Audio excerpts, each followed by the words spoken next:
ल आयो कस्तो गाडी आयो भने चाहिँ जेट एयर बस आयो जुन चाहिँ बुटबल भैरवा सुनौलीसम्म जान्छ भनेपछि आउनुहोस् हजुरलाई काठमाडौँदेखि अब बुटबल भैरवाको यात्रा गर्नु छ भने हजुरले यतिको लग्जरियस गाडीमा ट्राभल गर्न सक्नुहुन्छ है। अब गाडी नै हेर्नु पर्दाखेरि 2x2 सोफा सिटर छ हैन, जसमा तपाईले मजाले बसेर जान सक्नुहुन्छ भनेपछि तपाईँ आउनुहोस् म हजुरलाई सिटमा बसेर देखाउँछु कस्तो छ गाडी भनेर।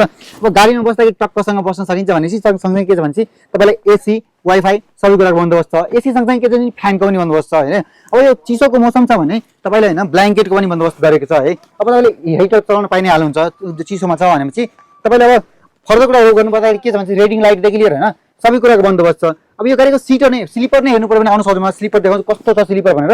अब स्लिपर पनि बब्बाल छ हैन, वाइड स्पेस छ दुवै स्लिपरमा भनेपछि तपाईँले दुई जना गएर मजाले सुतेर जान सक्नुहुन्छ भनेपछि अब यो गाडीको सिट रोक्नु पर्यो भने हजुरहरूले गोमाइगोको एपमा गएर मजाले सिट बुक गरेर हजुरले यात्रा गर्न सक्नुहुन्छ। अब तपाईँले काठमाडौँदेखि हैन भैरवा बुटबल सुनौली जुन चाहिँ ठाउँबाट जाँदै हुनुहुन्छ या सुनौलीबाट तपाईँले यता आउँदै हुनुहुन्छ भनेपछि तपाईँले गोमाइगोको एपमा गएर जेट एयर बसलाई रोज्न सक्नुहुन्छ, जसको सिट चाहिँ हेर्न सक्नुहुन्छ बब्बाल छ हैन।